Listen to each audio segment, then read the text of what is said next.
What's going on, everyone? How's it going? Welcome back to another Spin&Go episode, and today we're going to be starting at the $30 level. We have one shot at the 30s. If we win, we're up to the 60s. If we lose, we're down to the 15s, but hopefully it's going to be a lot of fun. Thank you all so much for watching. Okay. So we can win up to 300,000. We lost our 30 on the last episode, so we only have one shot at it here. And we're going to spin it up. Let's go. Hit a big one. Alright, we're going to play for a min 60, that's okay. Against BB5271. Let me go double B. Double B, where are you from, double B? Canada, hey. And then Enforcer 9999, also from Canada. Yeah, that's a hockey Enforcer right there. That's a hockey dude. Let's make some reads here. Enforcer, beauty of a dude. We know it. We know he's beauty. But, like, he will not stand down. We know this. And then BB raises on this 873. Oh my god. Alright, first hand for sure. So many draws, we gotta do it. Chops? No. Okay. Well, good start to the episode, Jamal. This is gonna be an absolute ringer. I cannot wait. I'm sorry. But the thing is, like... So, I mean, I can sort of tell what some of the comments are gonna be already. Let's spin this spin and go. And then we can talk about that hand. Min 30, okay. It's alright, we'll play for 30. Against DT Hrulet from Russia and one Farsi from Argentina. So on that flop, right, they limped pre-flop. And then we got a free flop with our 8-4. And the flop comes 8-7-3 with 2 diamonds. So what sort of hands are gonna...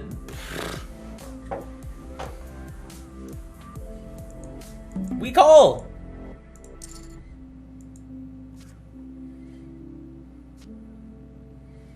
Alright, cool, we're heads up, man, let's go. Second hand of the match. What is up with these fast spinners, dude? We just started. Alright, let's raise the king deuce. So what sort of hands are we going to see that want to get it all in on that flop on the 8-7-3? Well, we're going to see some strong 8s, like ace-8, like king-8. I don't think they're going to play a hand like 8-9 for all the money there, you guys. It's just not something you're going to see very often. So we're going to see some strong 8s. We're going to see 8-7. I don't think we're going to see 8-3 or 7-3. I don't think we're going to see any sets either because I think those raise pre-flops. We're talking about very few hands here. Let's start with a bet, right? Very few hands that beat us because there's only a couple 8s. Again, I don't think they're going to play Jack-8 or 10-8 that way.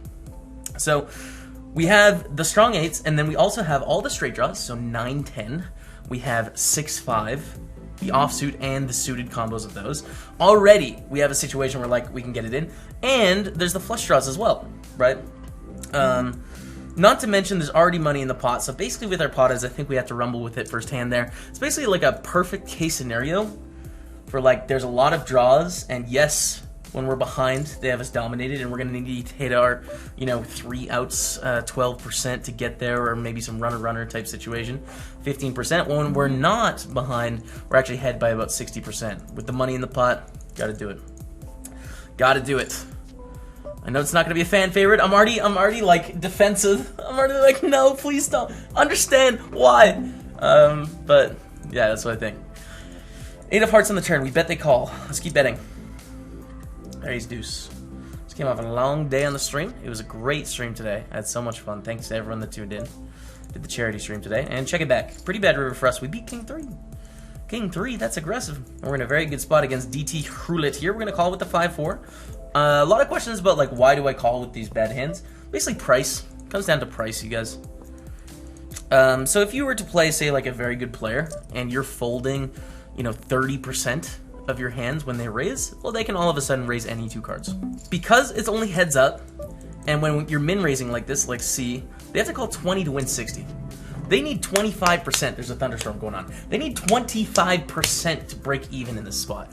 What hands have 25%? Almost all of them, Almost all of them. So that's why we need to play a lot of hands in these heads-up situations. And it's not intuitive, right? It's not something that if you don't play poker, you're going to naturally understand, like, okay, I need to defend every raise here.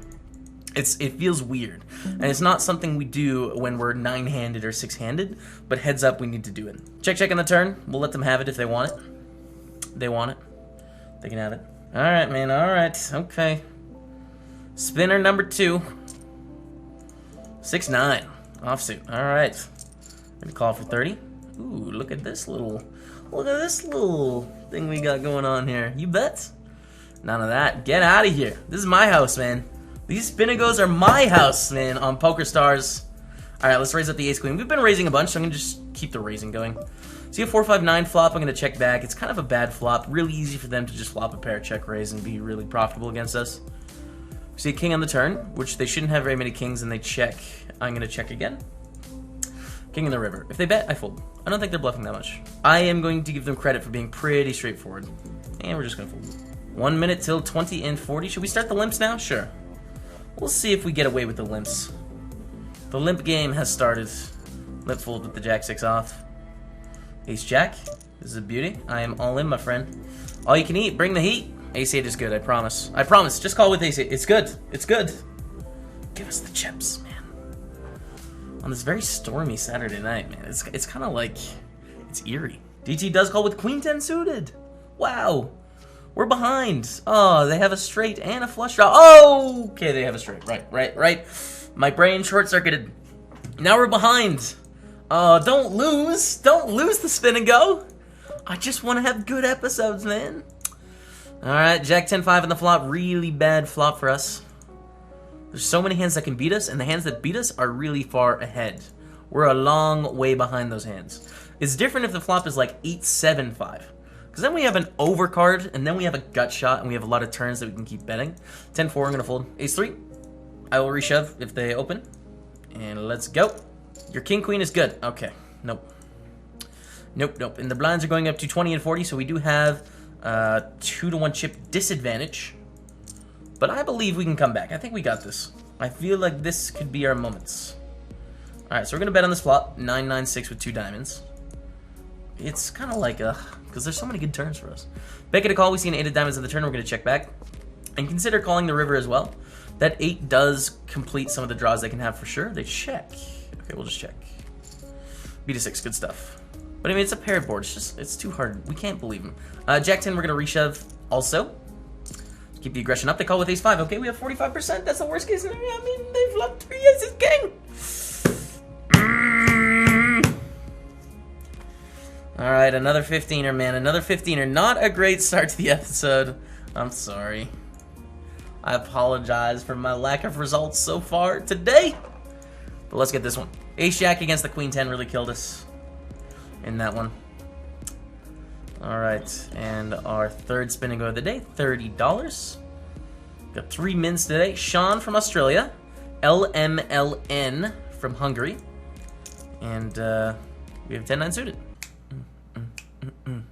Alright, raise, get a call. We see an Ace-8-6 with 2 clubs. What do we have that can improve our hands? Well, we can hit a 7 to make a straight. We can hit a Jack to pick up a straight draw. We can hit a Queen to pick up another straight draw, and it's a scare card. A 10 or a 9 to give a second pair. So there's actually a lot of good things that can happen. But if we check, our 10 high is not going to win. So it's like a pretty good spot for us to bet as a little bit of a bluff. And it works out. Now, Sean limps. I'm going to check with our 7-9. And we see Queen 6-3. Sure. You can have it, my friend. King Queen. Can't have this one. This is not yours, bae. They opened to 60. This is quite close as to what we want to do. It's like call or shove. Both I think are reasonable. I'm going to call. Because of the 3x size, if they actually make it like 50 chips here or 40 chips here, I like going all in. But they make it 3x, which to me says like, I have a lot of ace-6 hands. Ace-6 hands I don't think they're capable of folding. In which case, let's just see a flop and play flops, you know? Maybe we can get some of those ace-x hands to fold by just calling and then check raising on flops, you know? 10-6-4 is not going to be a great one, especially when we're talking 3 ways. Because again, you know, we do have 2 overs. A jack is a good turn, gives us a straight draw. An ace gives us a straight draw, but it's something that's very likely in Sean's hand. So it's close, you know? If this 6 is a jack, obviously we're all in. If this 6 is a 9, we're all in here. If there's a king or a queen on the flop, we're all in here. But we just missed, unfortunately, so that's okay. King 3. Okay, I'm going to raise it up. Don't know anything about LMLN. But we have a king. It doesn't flop very well, so I'm just going to play it aggressively, you know? Try and take down the pot without going to showdown. Or maybe we get lucky and hit something where we're comfortable going to showdown. So we raise, get a call. Hey, look at that monotone flop we were just talking about. Pretty easy bet here, 50 into 106. They're going to fold when they don't have a pair or like a high heart draw. If they have like a 6 or under heart, they probably just fold here. But they call. We have a 9 of clubs on the turn. This is a really bad card for us, so unfortunate we ran into something, I think. LMLN. Check, check. Interesting. Check. Why don't you just have like Queen 10 of hearts? Oh, the same hand. King Deuce. All right, well, this clearly doesn't apply to this person. They peel the flop with the deuce high. Which, I mean, maybe is a fair flow. I don't know. To me, it seems a little bit wide. But I don't think falls in line with the tendencies that we just talked about. Maybe my tendencies are wrong. I don't know. Just going off my experience of playing. But it seems to work out that way where people are going to fold a lot on those flops. Just not LM. Raise get a call. Let's check back. Pot control. Not too many bad turns for us. A jack, a queen. That's it. Bet at 60, we'll call with our 2-pair. This is a 2-pair where I don't think we want to go all in. Jokes, we have a full house. Let's go. Let's go. Let's go. They check. We're going to bet the river. 135. We don't want to bet too big here. Because, I mean, we want like an ace-x hand to be able to call. If they have a flush, we're going to get all the money. If they have a straight, we're going to get all the money. If they have a worse full house, we're going to get all the money. If they have a better full house, they're going to get all the money. So, yeah. Ace-jack, willing to go all in here. We see an open from LM. Sean folds, and all you can eat, my friend. Call with Queen 10 again. This time we win, though. Alright, they just fold. Up to 700 chips, though. Pretty good spot. On our third spinner. Sean opens to a 3x. I'd love to see what these 3x's are. Sean takes it. Jack 10, sure. Let's raise. And have to fold to LM, which is like why I hate raising here. But we still have to raise. We can't be like sad that we might lose with this hand. We have to recognize it's going to be profitable to raise it. So we just have to raise. We're being too affected by risk if we don't. Queen Jack 9 with 2 clubs. I'm going to check back here. Again, not too many bad turns for us, right? Like an ace is pretty much the only bad turn. Check back. They bet 67 on the turn. Okay, we'll call. This is a great turn because it makes it less likely they have a queen. They can still have all sorts of draws, and of course we have those beat with the jack. So we're just going to call and call Sean's bet on the river here with our jack 10. And defeat one of those draws. Let's go. Now, if we bet called on the flop, we would have got all the money there. But they would have added 42%. We got all the money when they were dead, you know? Or we got most of the money when they were dead. They shove for 224. King 10 is doing well here. I think it's a reshove. It's definitely quite close, but it's going to be a reshove. Against ace 4, okay. We have 42% against that hand. Can we get lucky? Not today, they say. Not today. Sean back up to 478. We're still sitting at 750, though. We have half the chips in play. Blinds going up to 20 and 40, and we pick up ace 6. I am going to shove against these two. Sean has 12 big blinds. LM has 6.5. So definitely going to be a profitable play. We could also limp and call a shove, but we haven't developed that sort of dynamic yet with these two players. And we're playing a $15 Spin&Go. It's not like, you know, the players are going to be really exceptional high-tier players on average. You know, we don't have a dynamic where we need to balance or anything like that. So I think shoving with that hand is going to be the most profitable play. And we don't have to consider really like our range or anything. We're just going to shove. All right, half the chips. Both of them have around 9 big blinds here. But again, one flip we lose, we're now the shorty. That's just the way hyper turbos work. There's going to be so many swings. Some of the people that are watching this may be new to poker. It's a common question, like, how much money do you make from online poker a day? Let's shove again with our ace 10. It doesn't work like that. It's sort of like asking, you know, someone that invests in the stock market, how much money do you make in the stock market a day? It's really tough to say. Now, obviously, you have some indicators that telling you if you're being a profitable player, if you're not being a profitable player. It's just like, that's going to be spread over the long term. And you're going to be able to determine those things by analyzing the decisions you make and seeing if it holds up based on the logic. You know? So, poker is much too long term. The 5-7 is going to be a fold. It's the same thing with the results on these Spin&Gos. People ask sort of like why I don't post the results. And, you know, I've talked about it before in previous videos, but I'll do a refresher because I know we are on episode 57 today, so we've done a lot of episodes of this. Basically, Spin&Gos are like plus EV, very high variance games, right? So a lot of your profit in Spin&Gos is going to be locked up in those huge multipliers, right? When you hit the 150,000, when you hit the 75,000, which is going to happen for full-time players 2-3 times a year. They're going to be able to play for those really big prize pools, you know? But other than that, it's going to be a struggle, especially when we're playing $100 Spin&Gos. We're going to be all in with ace 5 here. Like, on average, I think we're going to be down in this series most of the time unless we hit one of those big multipliers. As a frequency. Now, in the long run, we're actually making money every spin and go. Ace-5 against Queen-7, hold. Hold! Let's go. 622 coming our way. We are heads up against Sean. So in the long run, we're making money in these spin and goes. It's just like we need those really unlikely events to happen to realize our expectation in them, right?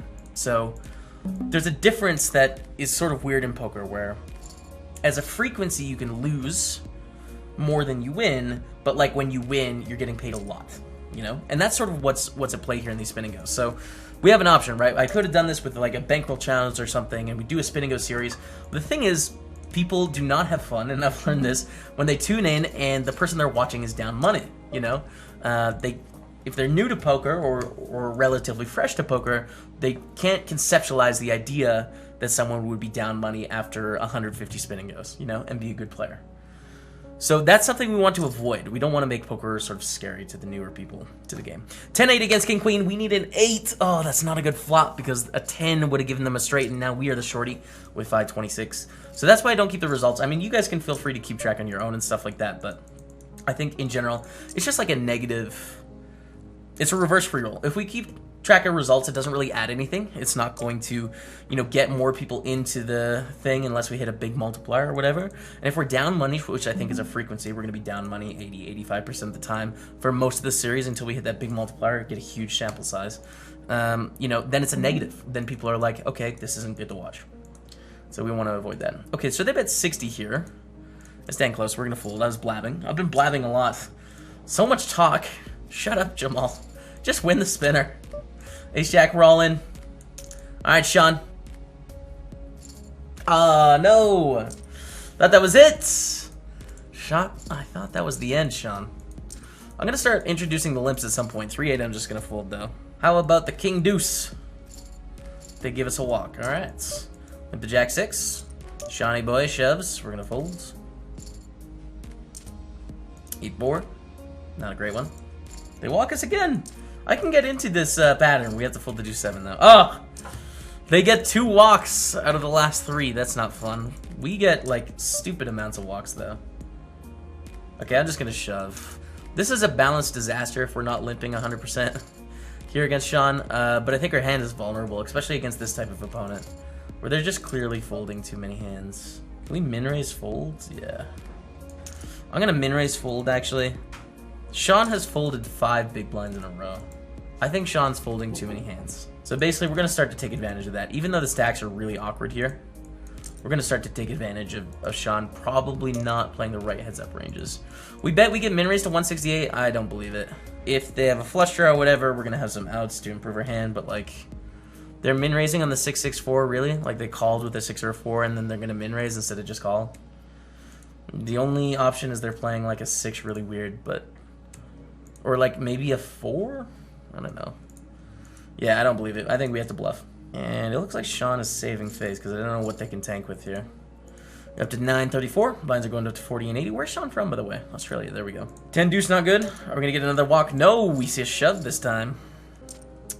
See shove this time. Let's limp call a shove. Sean's been shoving over our limps a lot, so I'm happy to do that with this hand. Against A7, no, we're slightly behind, but that's a king on the flop. Hold for 30 bucks. For the dream, let's go. We take down a $15 spin and go. So we lose the first 2 in sad fashion, but we win the last one, which is pretty sweet. Thank you guys so much for watching the episode. If you liked it, let me know down in the comments. Hit the thumbs up button, and please subscribe to the channel if you can't already. We're trying to grow this thing to where it's a break-even venture. I believe in poker. I believe in poker on YouTube specifically, and you guys can hit that subscribe button for free, and it really helps me out in achieving that goal. So thank you so much for watching. We're going to be back with more Spin and Goes tomorrow, but until then, we'll see you later.